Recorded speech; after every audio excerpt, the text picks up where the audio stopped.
오늘은 위기를 기적으로 바뀌는 감사의 루틴, 우리 맥주감사주일 제목이에요. 감사가 우리의 일상 속에서 루틴이 되어야 한다는 거예요. 우리 집사님 기도하실 때 보여되게 보게 해달라고 그랬는데 감사가 보이는 거 여러분 느끼십니까? 인생을 돌아보면 감사가 보이지 않습니까? 지금 예배를 드리면서도 주일날 이곳에 나와 있는 우리가 있다고 하는 자체가 감사하지 않아요, 여러분? 우리 매주마다 부르는 우리 CCM 중에 일상이라는 게 있어요. 일상 언제 부르는지 알아요? 제가 축도하고 난 다음에 부르는 찬송이 일상이라는 제목의 CCM이에요. 복음송이에요. 거기에 보면 이런 가사가 있어요.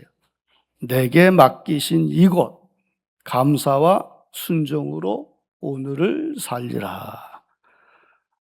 일상생활 속에서의 감사를 얘기하는 거예요. 내게 맡기신 것 이곳에서 하나님 말씀대로 감사와 순종으로 일상을 살아야 된다는 이야기를 하는 거죠. 출애굽을 보면 출애굽 때 하나님은 이스라엘 백성을 노예에서 구원하시고 광야 40년 동안 한결같이 보호해 주셨습니다. 매일 만나와 메추라기를 먹이시고 구름 기둥과 불 기둥으로 인도해 주셨어요. 낮에는 더위를 막아주셨고 밤에는 추위를 지켜주셨어요. 그리고 40년 동안 옷이 헤어지지 않도록 해주셨고 발이 부르트지 않도록 하나님이 보호해 주시고 지켜주셨어요. 모든 인생의 일상을 하나님이 지켜주신 거죠. 이거 어마어마한 축복 아닙니까? 그런데 우리는 이스라엘보다 더 큰 은혜를, 더 큰 축복을 받았다고 하는 사실을 우리는 볼 수 있어야 돼요. 지금 우리 인생은 오늘 이 시간 예배드리는 우리들은 구원받은 하나님의 백성이에요. 이 구원받은 백성으로 풍족하게, 넉넉하게, 건강하게 첨단 세계를 다 눈으로 보면서 살잖아요. 정말 여러분 우리는 감사해야 합니다. 저는 이사를 10번 했어요. 미국에 와가지고 25년 됐는데 10번 했으니까 조금 많이 한 편이에요. 10번을 했는데 이사할 때마다 저희 차 크다란 트럭을 빌려서 제가 운전해서 이사를 했는데 그렇게 많이 버려도 한 차에 못 담아요. 얼마나 많은지 내가. 제가 미국에 가방 하나 갖고 온 사람이야. 근데 어마어마하게 많아가지고 계속 그렇게 많이 버려도 한 차에 못 실어요. 그래서 저는 우리 아이들에게 우리는 하나님께 감사해야 돼. 우린 감사할 수밖에 없지 않아요, 여러분? 눈으로 보여요, 안 보여요? 이번엔 설교할 때는 대답 안 하는 건데 대답 한번 해보십시다. 눈으로 감사가 보입니까, 안 보입니까? 보이죠, 여러분? 언젠가 신문에 이런 글이 쓰여 있었어요. 전 세계에서 일주일에 몇 명이 죽느냐 하면 100만 명씩 죽는데요. 그래서 이렇게 써 있어요. 오늘 당신이 아침에 일찍 일어나서 건강하게 눈을 떴다면 100만 명보다 당신은 행복한 사람입니다. 당신이 오늘 배고픔이 없다면 이 땅에 5억 명보다 더 행복한 사람이다. 5억 명이 배가 고파 한다는 거죠. 또 당신이 비를 피하고 잘 수 있는 집이 있다면 전 세계 75%보다 당신은 행복한 사람이다. 또 당신의 주머니에 약간의 돈이 있거나 통장에 돈이 있다면 전 세계에서 8% 안에 드는 부자입니다. 당신이 만약에 지금 이 글을 읽고 있다면 20억 명 중에 문맹자가 20억 명이래요, 올해. 이 전 세계에. 그보다 더 행복한 사람이다. 이렇게 얘기를 했어요. 네, 정말 우리는 복을 많이 받았어요. 이미 복을 받은 걸 눈으로 보고 살아야 되는데 보지 못하니까 다른 걸 보고 사니까 힘들고 어려운 거예요, 여러분. 특히 미국에 사는 우리들은 더 복 받았어요. 여러분, 아메리카는 북미, 중미, 남미를 이렇게 나누죠. 자, 남미는 북미보다요 좋은 자연 환경을 갖고 있고 또 더 많은 물자를 갖고 있다는 거예요. 그러나 우리가 살고 있는 이 미국은 북미는 최강이지만 세계에서 남미는 여전히 질병과 기아에 허덕이고 있다는 거죠. 그래서 역사학자들은 이 원인을 뭐라고 얘기하느냐? 이 북미는 청교도들이 신앙의 자유를 찾아 개척한 감사의 땅이고, 저 남미는 일확천금을 노린 사람들이 개척한 탐욕의 땅이기 때문에 그렇다. 북미와 남미의 생활 수준 차이를 보이는 것은 이건 지극히 당연한 것이다. 즉 감사와 탐욕의 문제라는 거예요. 탐욕으로 살면 잘 살 것 같죠? 감사에 살 때 더 풍족하고 행복하고 승리한다는 말씀을 또 이렇게 말씀하는 거예요. 특별히 믿음으로 사는 우리 감사는 내 인생을 더 풍성하게 만들어요. 내 인생에 믿음이 보이지 않고 믿음의 삶을 살지 않는다면 이렇게 행복하지 않아요. 믿음이 함께 있기 때문에. 오늘 그런 의미에서 한번 인사해 볼까요? 믿음의 감사는 풍성한 인생을 만듭니다.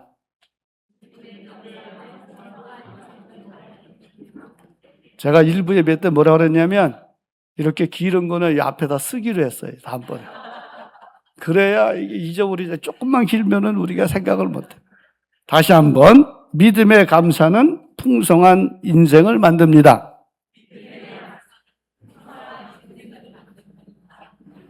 예, 만드시기를 바랍니다. 현명한 지혜자가 하나 있어요.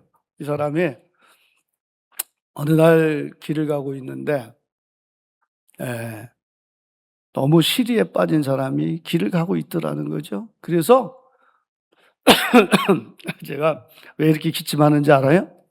은퇴하기 전에 기침을 해야 기침해서 은퇴하는구나. 이것도 알기 위해서 제가 기침을 참지 않고 계속 하는 거예요. 제가 여러분 마음에 들게 하려고 이렇게 살아요. 자, 그래서 이 지혜자가 어느 날 보니까 시리에 빠진 사람을 보아요. 그래서 그 사람에게 형제여, 무슨 고민이 있어? 그랬더니 이 사람이 사실 나는 정말 평생 쓰고 막 쓰고 버려도 남을 만한 돈이 있는 사람입니다. 그래서 이제 무언가 좀 새로운 것 좀 보고 싶어서 전 세계를 내가 여행을 하고 있어요. 근데 여행을 해봤는데 여행하다 보니까 그다지 신기한 것도 없고 그다지 새로운 것도 없고 특별하게 더 맛있는 것도 없고 특별한 그 어떤 재미난 사람도 보지를 못했어요. 그래서 이렇게 더 흥미를 잃었습니다. 그래서 살맛이 안 나요. 저는 살맛이 안 나는 병에 걸렸습니다. 큰일 나는 병이에요, 이거. 살맛 안 나면 뭐 큰일 나는 거죠. 그 말을 듣고 있던 지혜자가 제가 고쳐드릴게요. 그러더니 벼랑간에 그 사람의 가방을 낚아채더니 막 뛰기 시작하는 거예요. 그리고 나서 가방을 찾을 길이 없는 거예요, 이 사람은요. 금방 어디든지 사라졌거든요. 그래서 더 힘들어요. 그래서 정말 더 살맛이 안 나는구나 한탄하며 푸념을 했대요. 그러다가 몇 시간 있다가 그 지혜자가 그 가방 잃어버리고 터벅거리는 그 앞에다가 가방을 놔두고 숨어서 보았죠. 그랬더니 그 가방을 보고 뛰어와서 그 가방을 열어보고 없어진 게 하나도 없으니까 너무 감사해서 하나님께 감사의 기도를 드렸다는 거예요. 하나님 감사합니다. 그때 이 지혜자가 짠 하고 나타나가지고 그에게 말합니다. 제가 당신의 이 살맛 안 나는 병을 고쳐줬네요. 이렇게 얘기했대요. 자, 우리가 그렇다는 거죠. 이 말은 뭐 그렇게 누가 진짜인지 아닌지 모르지만 예화에 나와 있는 말씀이지만 여러분 그렇다는 거예요. 평생을 가지고 있었던 것들, 별로 소중하게 여기지 않았던 것들이 얼마나 소중한지는 그것을 잃어버려 보면 안다는 거죠. 건강이 그렇잖아요. 네, 평소에 건강한 것이 얼마나 고마운지 몰라요. 그런데 건강을 잃고 병원에 누워 있어 보면, 야, 건강보다 중요한 게 없네. 그때부터 바뀌어요, 인사가. 건강하시죠? 사랑 관계도 그래요. 사랑 관계가 깨어져 보면 얼마나 슬프고 얼마나 아픈지. 친구 관계는 더해요. 특별히 가정도 그래요, 여러분. 모든 게 다 그렇다고 하는 거예요. 그래서요, 진짜 지혜, 진짜 축복은 뭐냐? 어떤 상황에서든지 주어진 삶에서 최선을 다하며 하나님께 감사하고 기쁘게 사는 게 가장 지혜로운 자예요. 일상 속에서 하나님께 감사하고 기쁘게 사는 거, 이걸 보며 사는 게 가장 지혜로운 사람인 거예요. 이 감사는요, 그냥 감사가 아니라 감사에는 능력이 있고 큰 힘이 있어요. 우리 인생을 감사하면 인생이 변화되기도 하고 인생의 축복도 받기도 하고 인생이 풍성하게도 만들어지는 거예요, 감사가. 그래서요, 여러분, 불평이, 원망이 감사로 변해야만이 행복한 거예요, 여러분. 불평, 원망으로는 행복할 수 없어요. 이게 감사로 바뀌어야 행복한 거예요, 여러분. 이거 굉장히 중요한 말이에요, 여러분. 중요하다니까. 불평, 원망이 감사로 바뀌는 게 이게 행복으로 가는 길 가장 중요한 거예요, 여러분이요. 할렐루야. 자, 그러면 감사는 어떤 힘이 있을까? 성경을 한번 보니까 성경에 보면 감사는 하나님을 움직이는 힘이 있다. 어디에 보니까 그러냐면 역대하 20장에 보면은 거기에 남왕국 유다를 다스렸던 왕인데 여호사밧 왕 시절에 모압과 암몬과 마온 사람들이 연합군을 이루어 가지고 쳐들어왔어요. 그 연합군이 얼마나 강하고 많은지 이 여호사밧 왕이 안 되겠어요. 그래서 자기의 그 신하들과 함께 하나님 앞에 나아갑니다. 성전에 나가서 금식 기도를 했어요. 금식 기도를 했더니 하나님이 응답을 주셨어요. 야하시엘에게 하나님의 말씀이 선포되었는데 뭐라고 했느냐? 야하시엘에게 하나님의 말씀이 있기를 모든 백성들과 모든 구인들을 감사로 찬양하라. 그래서 이 여호사밧 왕이 그 어마어마한 군대가 있는데 아무것도 안 들고 나팔만 들고 찬송할 것만 생각하고 군인들과 모든 백성들을 함께 이제 성을 나가서 그 싸움 앞에 가서 여호와께 감사하세 찬양을 드렸더니 놀라운 역사가 임하는 거예요. 21절에 보면 역대하 20장 21절에 보면 여호와께 감사하세 그 인자하심이 영원하미로다. 그랬더니 그 감사의 함성이 터지자마자 그때부터 하나님의 사자들의 복병이 나타나서 그들을 싸우는 거예요. 그 어마어마한 군대를 다 물리치고 거기에 남아있는 사람들 서로 자중질환이 일어나서 서로를 죽이는, 그래서 완전히 괴멸당했다고 하는 거죠. 완전한 승리, 조그만 승리가 아니라 어마어마한 승리. 이렇게 승리할 수 있었던 비결이 뭘까? 감사의 순종인 거예요. 감사할 때 하나님이 움직이셨어요. 하나님의 능력이 임했다고 하는 거예요. 우리 모두 이 믿음으로 감사하는 우리의 일상을 살아서 이 땅에서 승리하는 성도, 하나님께 영광 돌리는 성도, 우리 모두 다 되기를 예수님의 이름으로 축원합니다. 자, 오늘은 감사함으로 이렇게 풍성한 삶을 산 사람, 이 다니엘을 통해서 은혜를 받고 나누려고 그래요.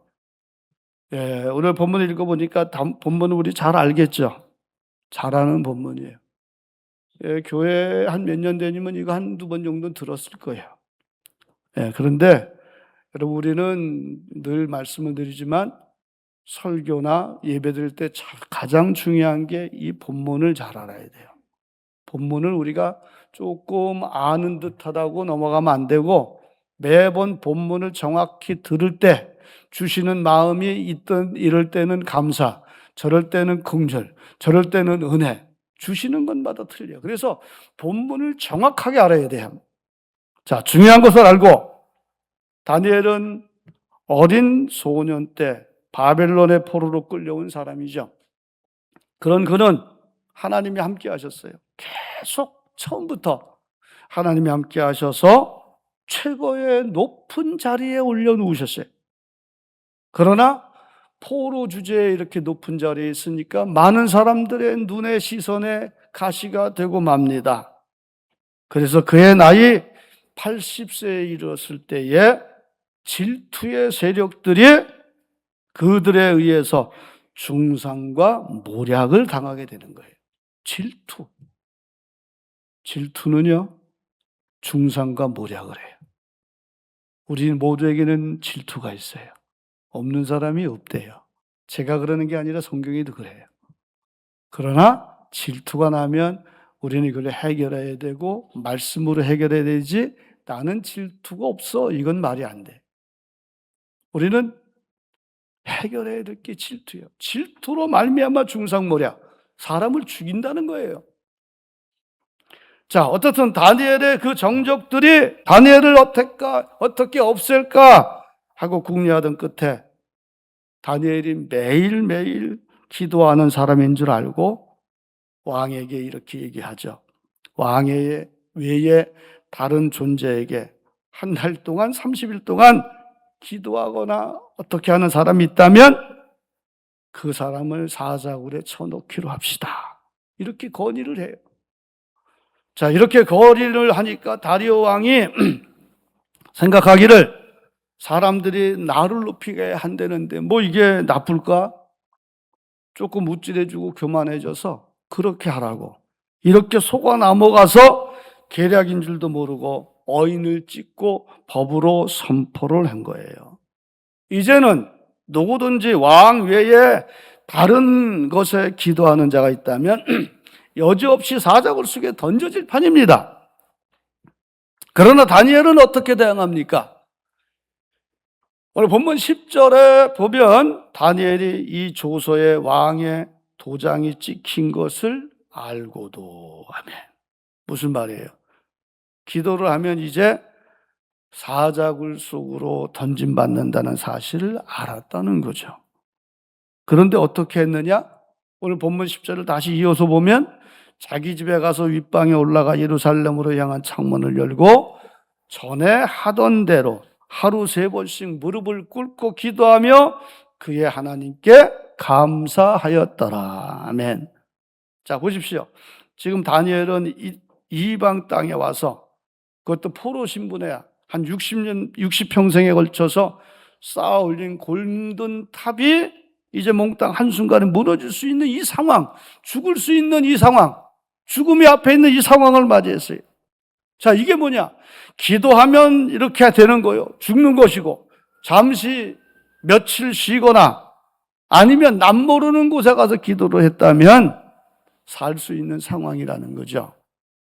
그런데 다니엘은 뭐라고 그랬어요? 여전히 하나님 앞에 기도했고 하나님 앞에서 감사를 했다는 거예요. 여전히 감사 기도를 드려요. 여전히.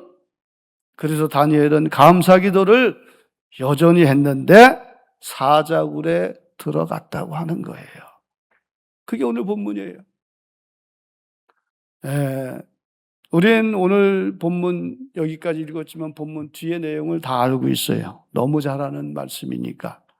자, 보니까 오늘 본문 위에 보면 다니엘이 사자굴에 들어갔다가 거기서 하나님이 개입하셔서 하나님의 능력으로 하나님이 사자의 입을 봉하셔서 하나님의 은혜로 그가 다시 살아서 나왔다고 하는 거예요. 자, 이 놀라운 일들.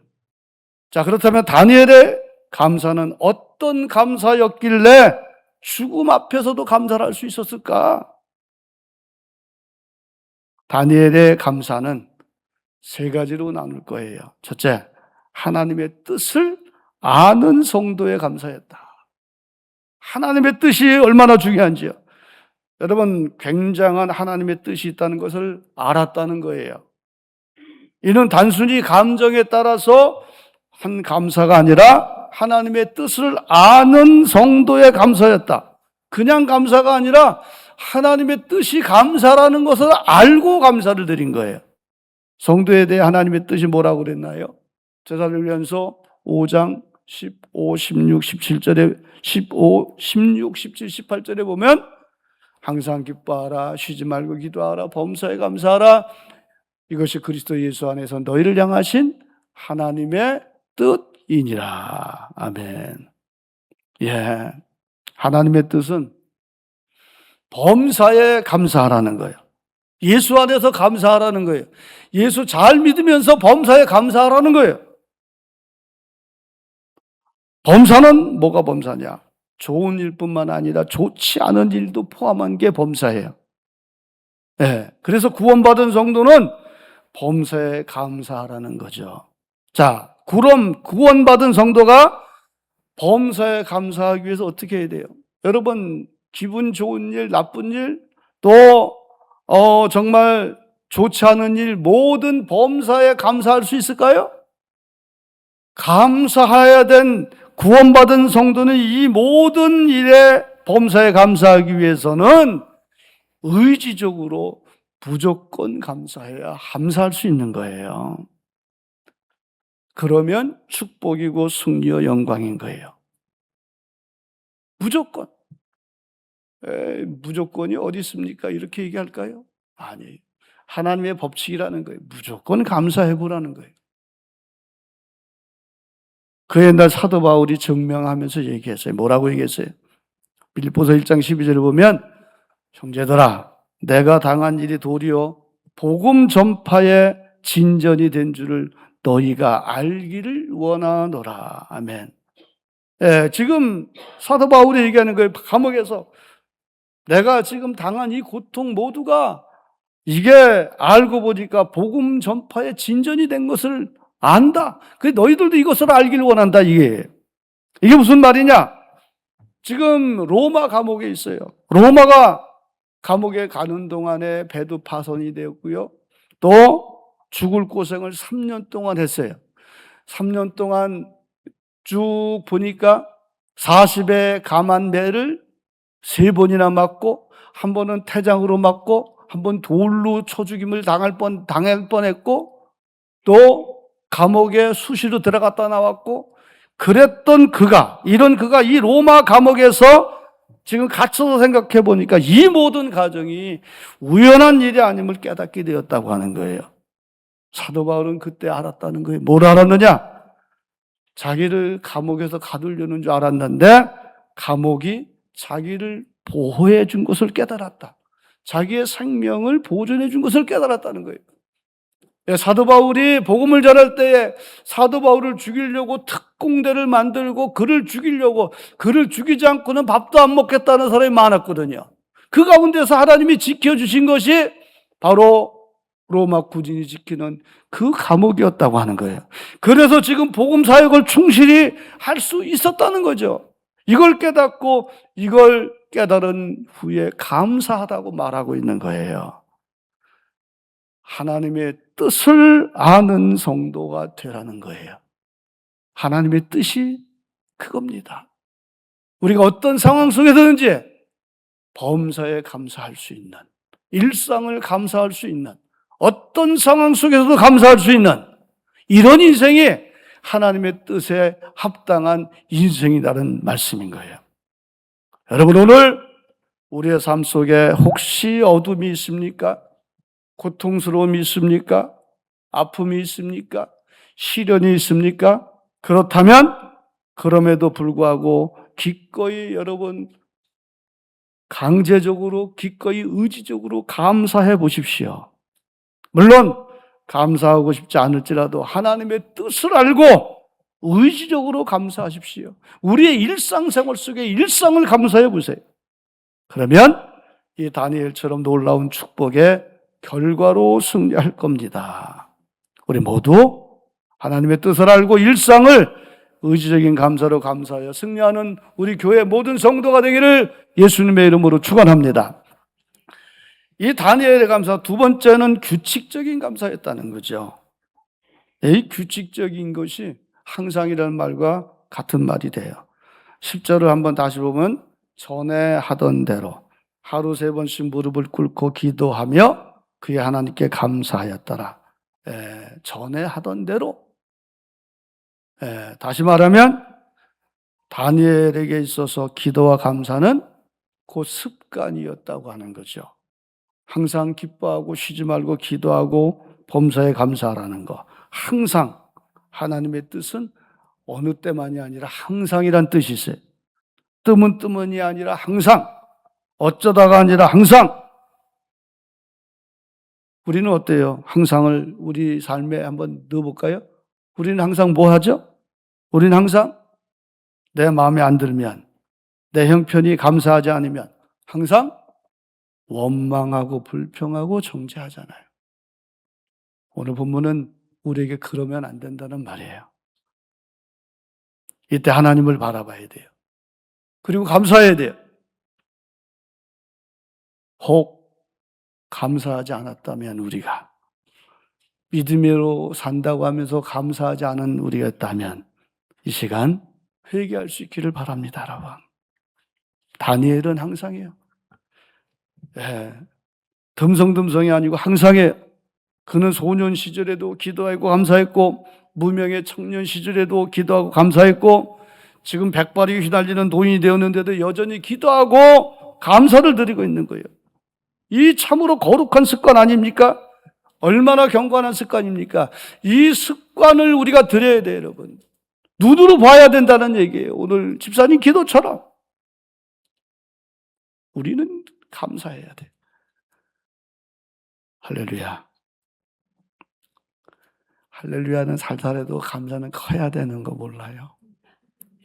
할렐루야.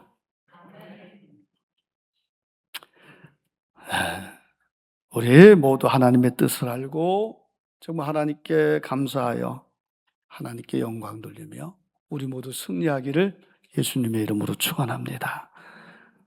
오늘 세 번째로 다니엘의 감사는 믿음의 감사였어요. 그냥 감사가 아니라 믿음의 감사는 더 큰 능력이에요, 여러분. 우리의 감사는 이것은 어마어마한 능력이죠, 여러분. 하나님의 능력이니까, 하나님이 움직이시니까, 하나님이 복을 주시는 거니까 이 믿음의 감사만이. 성경을 자세히 보면 다니엘은 이 상황 속에서 그 누구도 원망한 흔적이 없어요. 얼마나 억울할까요, 지금 다니엘? 안 억울할까요? 사자굴에 들어갔는데 안 억울할까요? 이 억울한 다니엘이 원망 한마디 안 했다는 거예요, 여러분. 진정한 감사는 원망이 없어야 돼요. 그렇게 원망하다가 그래도 감사하지 이러지 말고 처음부터 끝까지 원망하지 말고 감사만 하십시오, 여러분. 우선 자기를 모함하고 중상한 원수들을 보면 원망할 수가 있었겠죠. 그런데 성경에 보니까 누구를 원망한 적이 없네요. 그는 3대에 걸쳐 세 왕을 위해 충성을 다한 사람이에요. 느부갓네살, 벨사살, 다리오 왕, 세 왕. 이렇게 나라를 왕이 3번이나 바뀔 동안에 맨날 그 충성했던 다니엘, 자기를 사자굴에 넣으려고 할 때 내가 당신의 아버지, 할아버지 모두 충성하고 나라를 위해 살았는데 나를 사자굴에 넣으니까 원망할 수 있었어요. 그러나 다니엘은 원망하지 않아요. 다니엘의 마음에는 하나님이 함께 하셔서 그랬을 거예요, 아마. 예, 한마디도 원망하지 않아요. 더군다나 하나님의 말씀대로 의롭게 사는 다니엘에게 하나님께도 원망할 수가 있었어요. 하나님, 내가 이렇게 살았는데, 그러나 하나님께 대한 원망의 흔적도 찾아볼 수가 없어요. 오히려 더 하나님을 의뢰하고 믿었대요. 오늘 본문 뒤에 23절을 보면, 23절 한번 띄워볼까요? 제가 읽을게요. 왕이 심히 기뻐서 명하여 다니엘을 굴에서 올리라 하며 그들이 다니엘을 굴에서 올린즉 그의 몸이 조금도 상하지 아니하였으니 이는 그가 자기 하나님을 믿음이었더라. 다 틀린 다른 데를 피면 뭐합니까? 23절에 있는데. 자, 이렇게 급박한 상황임에도 불구하고 그는 여전히 하나님을 의지하고 신뢰하고 믿었다는 거예요. 지금으로 말하자면 하나님은 결코 나에게 해를 끼칠 뿐이 아니다. 그렇다면 하나님이 나를 사자굴 속에 밀어넣으신다면 하나님의 뜻이 있겠지. 분명히 나를 구원해 주시겠지. 끝까지 믿고 있었다고 하는 거예요. 이처럼 다니엘의 감사는 끝까지 믿음의 감사예요. 우리도 끝까지 믿어야 돼. 변덕 부리지 말고. 이 사건의 최후의 결과가 무엇일까요? 우리 오늘 본문 26절, 27절 이번에 잘 띄어야 돼. 26, 27절 읽어야 되니까 다 같이 시작. 내가 이제 조서를 내려놓으라. 내 나라 관할 아래에 있는 사람들은 다 다니엘의 하나님 앞에서 떨며 두려워할지니 그는 살아계시는 하나님이시요 영원히 변하지 않으실 이시며 그의 나라는 멸망하지 아니할 것이요 그의 권세는 무궁할 것이며 그는 구원도 하시며 건져내기도 하시며 하늘에서든지 땅에서든지 이적과 기사를 행하시는 이로써 다니엘을 구원하여 사자의 입에서 벗어나게 하셨음이라 하였더라. 아멘. 이방인의 왕의 입술을 통해 하나님의 영광이 선포되어지고 있는 거예요. 하나님의 능력이 선포되어지고 있는 거예요. 우리 인생의 목적이 뭐예요? 하나님께 영광 돌리는 게 우리 인생의 목적 아닙니까? 그렇다면 그 영광이 선포되어지기 위해서 우리는 어떻게 해야 되느냐? 일상을 통해 감사해야 돼요. 다니엘처럼 조건에 상관없이 의지적인 감사를 해야 되고요. 다니엘처럼 습관적인 감사를 항상 감사해야 되고요.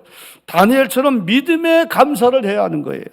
그러면 우리들도 바로 오늘날의 다니엘의 믿음처럼 다니엘이 되어질 거예요. 여러분, 오늘 이 맥주 감사주일 감사하는 인생으로 우리가 살아서 회복하여 특히 의지적으로 항상 믿음의 감사로 감사하여 하나님께 영광을 돌릴 수 있기를, 그래서 우리 모두 승리하기를 예수님의 이름으로 축원합니다. 광야 같은 세상 속에 주의 빛이 비추네.